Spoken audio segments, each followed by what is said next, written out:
L'Assemblée. The Assembly will hear an address by His Majesty King Willem-Alexander of the Netherlands. I request protocol to escort His Majesty.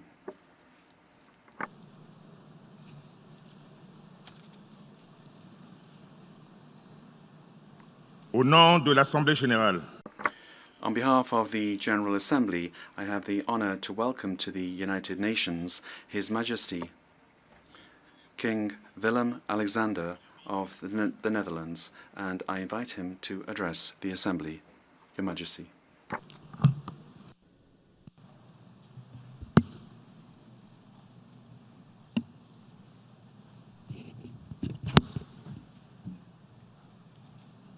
Mr. President, Your Excellencies, ladies and gentlemen, during this General Assembly, all the member states of the United Nations make their voices heard.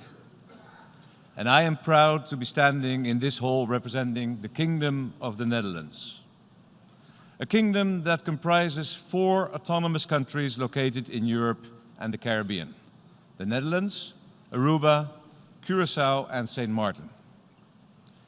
We are familiar with both the trade winds of the tropics and the cold gales of the North Sea. Anyone wishing to understand our character can best begin with a concept that is close to the heart of everyone in our kingdom: freedom. Over the coming year, we will be celebrating the 75th anniversary of our liberation from oppression and tyranny. From the city of Amsterdam to the smallest villages, there will be commemorations and celebrations by old and young alike. The Caribbean part of the kingdom will also reflect on its own contribution to the Allied struggle. We remain forever grateful to our allies, both in and beyond Europe, for the sacrifices they made for our sake. This collective remembrance still moves and inspires us today. For our kingdom, freedom is bound up with cooperation with other countries, based on equality, justice, honest relations, and international law. That is why we were involved in building the United Nations from its inception. That is why we look forward to next year, when we'll celebrate the UN's 75th anniversary. As a platform for managing international conflict and creating opportunities for people across the entire world, the United Nations is unparalleled in history. We believe in multilateral cooperation. The Kingdom of the Netherlands is convinced that close collaboration within a broad-based partnership of states offers the best guarantee of freedom, security, and prosperity for all. The fight against poverty and inequality is the best served by joining forces at the international level. We believe it is vital to express that clearly here at the General Assembly, given the pressure this cooperation is under. We should cherish the multilateral system and its international agreements and rules as a precious achievement. Let us appreciate the value of what has been carefully built over many years. Let us acknowledge that we need each other, just as we did 75 years ago. In fact, we need each other more than ever. The future we want, the UN we need, is the motto of next year's session. A motto that offers plenty of food for thought. What kind of future do we want? Anyone who asks their children that question will get a clear answer. Our young people want a fair, clean, and sustainable world. A world that gives them the freedom to develop as individuals and discover who they are. A world where no one is left behind and where no one has to fear violence, want, or oppression. If we listen to the voice of the young, it is clear where we need to look for solutions. The UN Sustainable Development Goals will bring the world, imagined by those young people, closer.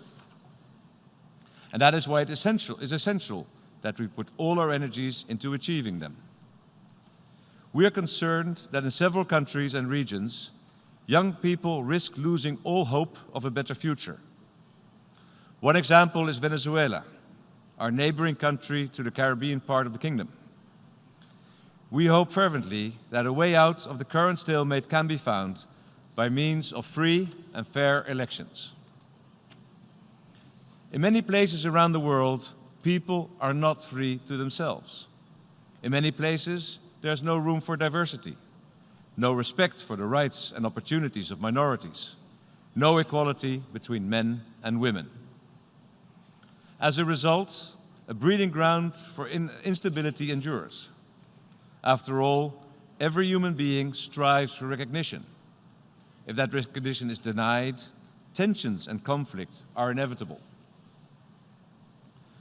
We must hold firmly to the freedom of religion or belief, including for minorities in places where the great majority profess a different faith. No one can prescribe how another person should think. Christians, Muslims, Hindus, Jews, and people without religious convictions should be able everywhere to follow their own conscience in peace.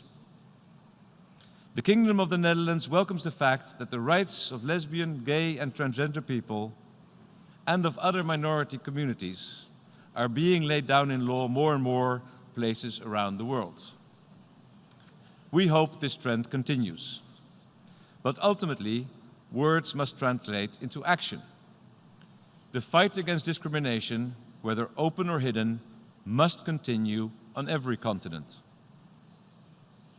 If we are to achieve the Sustainable Development Goals, we must protect human rights.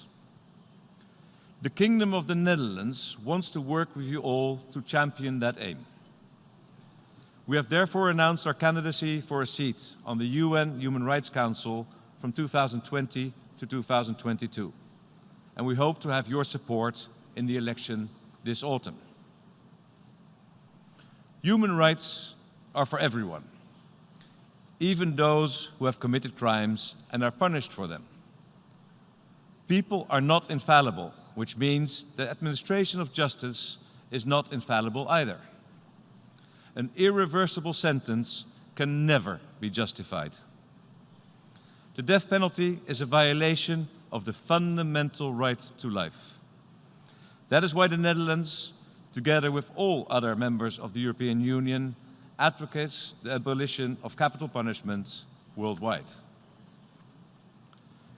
We care deeply about the plight of those who are the victims of war and violence. Many are refugees. Many have reached the point of despair. It is essential that people whose rights are trampled underfoot know that the UN is on their side. The Kingdom of the Netherlands is actively involved in the Secretary General's efforts to make UN peace missions more effective. The Action for Peacekeeping initiative is a crucial part of that process. It is equally important that we take effective action to combat terrorism and eliminate the factors that fuel it. As co-chair of the Global Counterterrorism Forum, the Netherlands is firmly committed to that goal. Anyone guilty of genocide, war crimes, terrorism, or human trafficking must be held to account. The Kingdom of the Netherlands is determined to combat impunity.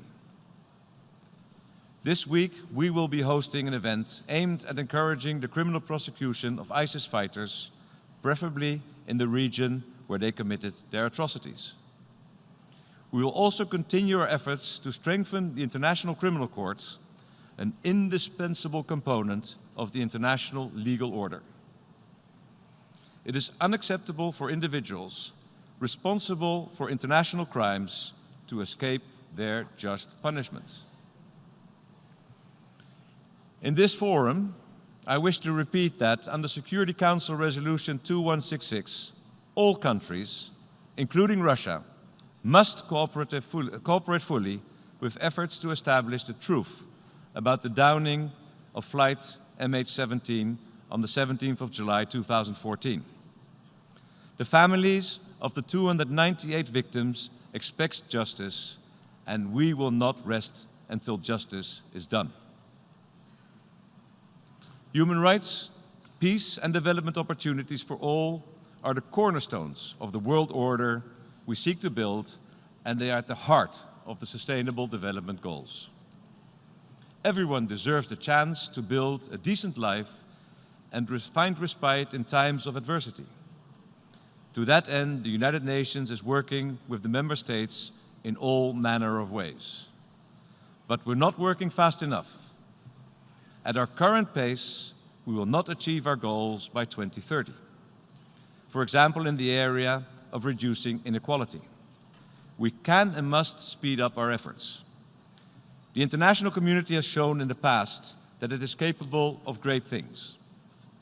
30 years ago, 1 in 3 people lived in extreme poverty. Today, that figure is 1 in 10. We've made a huge leap forward in just 1 generation. Let us take heart from that and put all our energies into reaching the Sustainable Development Goals. Among the many people working on these goals is my wife, the Secretary General Special Advocate for Inclusive Finance for Development. For 10 years now, she has fulfilled this role with enormous drive, passion, and pleasure. Anyone who champions sustainable development must also champion climate action. Climate change is one of the biggest threats to the achievement of the SDGs. All over the world, people are feeling the impact. Climate change is affecting our livelihoods, our security and our health, our living environment, our future. The UN Agenda for 2030 demands that we all take more action to combat climate change. The Secretary General deserves praise for giving this issue such a prominent place at this General Assembly. Never before has international cooperation been so urgent for the future of our planet. Greenhouse gases do not recognize national borders. We can only combat climate change if we work together. And we are glad to heed the call to take responsibility and show ambition. Transitioning to a sustainable, circular economy is no simple task. Every member state is wrestling with this challenge, including our kingdom. And that is precisely why we all need each other. We must join forces and share our knowledge and experience. In the Netherlands, the government, municipalities, the business community, civil society, and the general public have joined together with the goal of almost halving emissions by 2030 compared to 1990 levels. At the same time, we are partnering with Costa Rica to help developing countries that want to raise their climate ambitions and take actions. The Nationally Determined Contributions Partnership is a vital platform in that regard. And we strongly urge the private sector to play its part and make greening a priority. As a country with over 1,000 years' experience in water management, the Netherlands is also an expert partner for anyone working to enhance flood protection.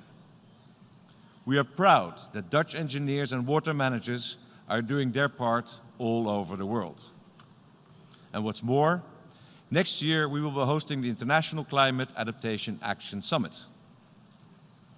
Mr. President, as we approach next year's celebration to mark the UN's 75th anniversary, the Kingdom of the Netherlands sees this as a time for reflection. How can we ensure that, as the 21st century unfolds, the UN remains fit for purpose? After the horrors of 2 world wars, we created a multilateral system based on dialogue and cooperation. A system that places international agreements and rules above ultranationalism and power-based spheres of influence. As a result, we have improved the life of billions of people and made our world more secure. And that is a unique achievement.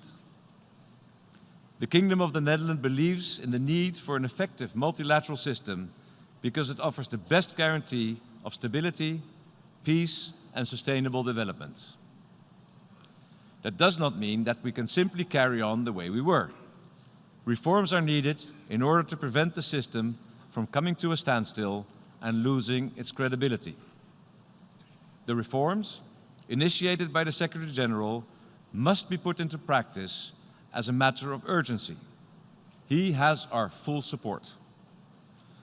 To achieve this, it is crucial that member states honor their financial commitments. It is also essential that UN organizations improve their cooperation and that financial resources are spent smartly and efficiently to achieve the best possible return for the people they are intended to help. Every person counts, every member state counts. The UN will have an inclusive future or no future at all. Therefore, the voice of the small island developing states must be heard more at UN level. To date, their concerns have too often fallen on deaf ears. Together, we can make our world greater. So let us remember where we began, 75 years ago. Let us realize that the building of an international framework for cooperation has given billions of people hope, security, and confidence. Let us retain those achievements and uphold the UN's values. But at the same time, let us rejuvenate our United Nations so it is fit for purpose in today's world. Thank you very much.